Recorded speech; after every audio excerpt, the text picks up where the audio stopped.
popular coffee shop near campus is among many businesses struggling during COVID. We'll show you what Nature's Brew is doing to survive. Many Black-owned businesses have been especially hit hard during the pandemic. Two local owners share what it's been like for them. And movie theaters across the country have closed. We hear from entertainment professionals and a film school student about the changes in the industry.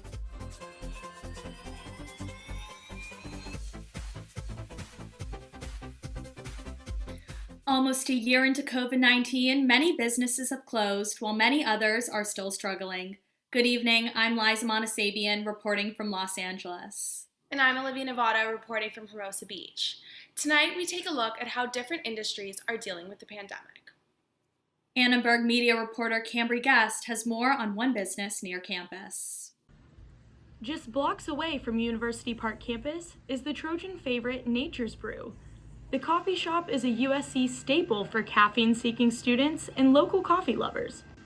But when classes moved online and seating moved outdoors, Nature's Brew began to struggle. A lot of our customers pre-COVID used to come in and hang out inside the space, work on their computer 3-4 hours. We're also very student-driven, with school being remote for the last 2 semesters. The population isn't here either, so it's had a huge effect on us.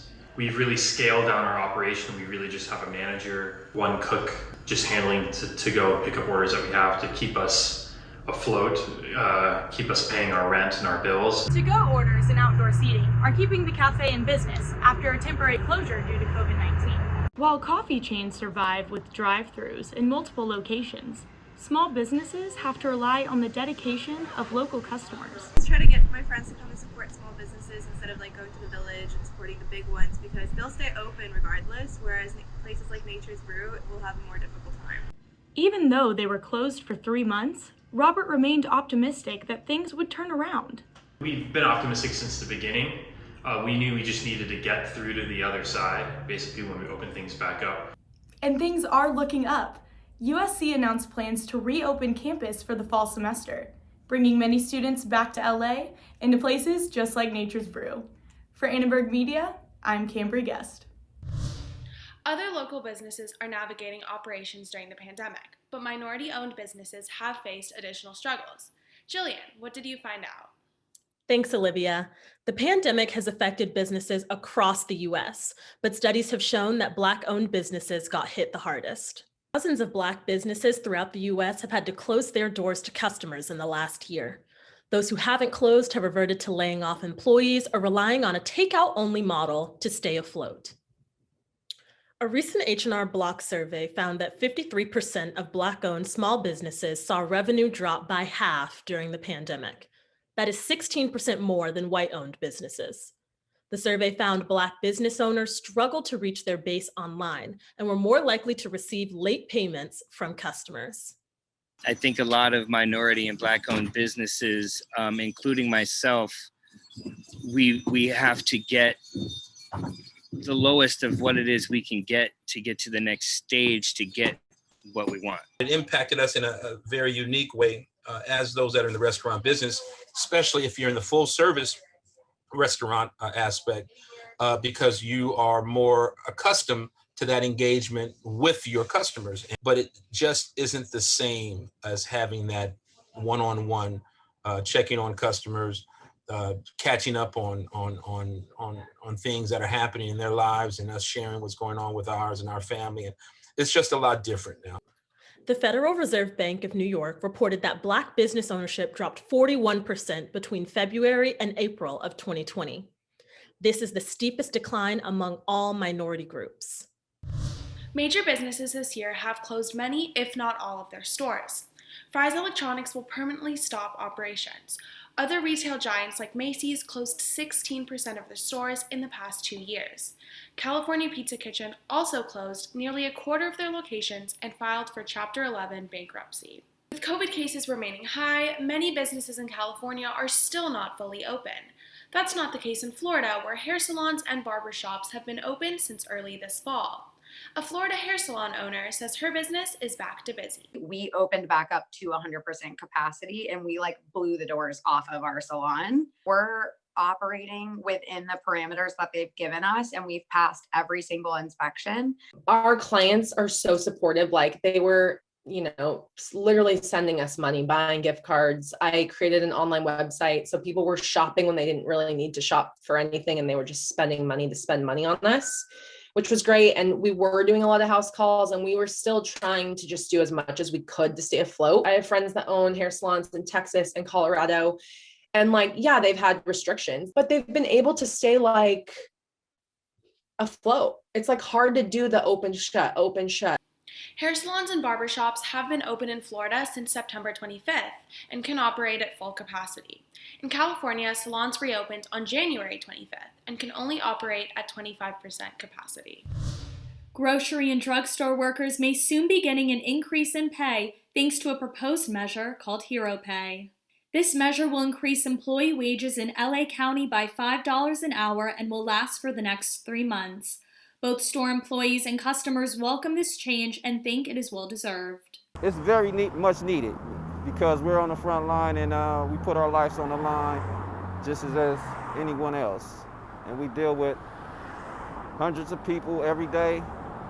We don't know if they have, coronavirus or anything like that. So I think it's very much needed. I say about 5% of the people do not follow directions, as in distancing and keeping their, just staying apart. As it is, it's difficult to have great benefits, and hopefully the increased pay will help them towards just their cost of living and any healthcare needs that they might have. Hero Pay will return to the LA City Council for a final vote next Wednesday. If it passes, it will go into effect once signed by Mayor Garcetti. Let's turn to Taylor Milliner now for how the pandemic is affecting Hollywood. The entertainment industry has been hit hard by COVID-19 and has had to significantly shift. Streaming services are skyrocketing, movie theaters have closed, and major entertainment events are canceled. I talked with Entertainment Tonight's Kevin Frazier about how the pandemic has changed the way people in the industry are working. The thing that has changed the biggest is that in-person contact, whether it's at a movie premiere, whether it's at an event, whether it's at a concert, or whether it's at a red carpet. The stars are going to be okay. They can do their Zooms and other stuff, but these people, the florists, the vendors for the alcohol that would be served at the Golden Globes, the people who would work the doors and the service people, they're all out of work, and that's hard.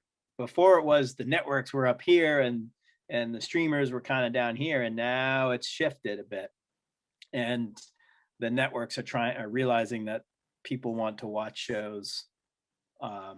They want to watch shows on demand, or when they want to watch them, how they want to watch them. And so now they're trying to compete. So I would say more demand overall. The pandemic has forced some movie theaters out of business. Now people are finding comfort in watching movies in their own homes and spending less money while they are at it. The biggest change is that studios are now realizing that they can't dish out $200 million on a movie because they just simply won't see the return. So they're definitely going to have to make films that are on smaller budgets so they can get a return. Especially in California, you can't be charging $20 for a ticket anymore. That's in the past. Jonathan also mentioned that although it's great for movie consumers to pay low streaming prices, it's unfortunate for creators because they have the potential to make so much more money in theaters. Many local businesses are relying on community support to help them stay afloat. One group of South Bay business owners has come together to support one another by creating their own website, encouraging residents to shop local. So I think there was a really big mental shift for the locals here to try to maintain spending their dollar as much as they could within the community. So there was a lot of curbside pickup at boutiques that couldn't even open. The businesses themselves got really creative. Support South Bay Local has created a site where shoppers can find the easiest way to support their favorite local businesses. But this isn't the only way communities are supporting small businesses. Loyal customers across Southern California have started GoFundMe pages to raise awareness and money to help keep their favorite places in business. Some businesses are thriving during the pandemic. Among them, dating apps. Many single people have turned to them for socializing and forming relationships without leaving home. Last March, Tinder reported a record total of 3 billion swipes in a single day. From March to May of 2020, OkCupid's business shot up 700%. The dating app Bumble had a 70% increase in video calls. Hinge had a 17% bump in business since last summer to now. And 2 students, including a Bumble marketing rep, shared their experiences. We're not allowed to, encourage anything that would be against COVID guidelines, anything like that. Like, we want people to meet each other. We want people to make those connections, but we also want them to be safe. And even so, since the pandemic, Bumble has worked to be more inclusive. They've also promoted video calling, video first dates and whatnot. So I think they've done well shifting during the pandemic. I'm obviously single. I'm in college. I would have been going to parties, meeting people, and I wouldn't have been so bored, to be honest, to download it. So that played a big factor. Olivia, are any of your friends online dating? I know a lot of people have just been going on apps so much more just because we don't really get that social interaction that we used to, which kind of sucks. Totally. I think people are just trying to make the best of the situation and try and socialize as much as they can, virtually, of course. All right, that's it for this Thursday. Thanks so much for watching. From everyone at See It Live, have a great night.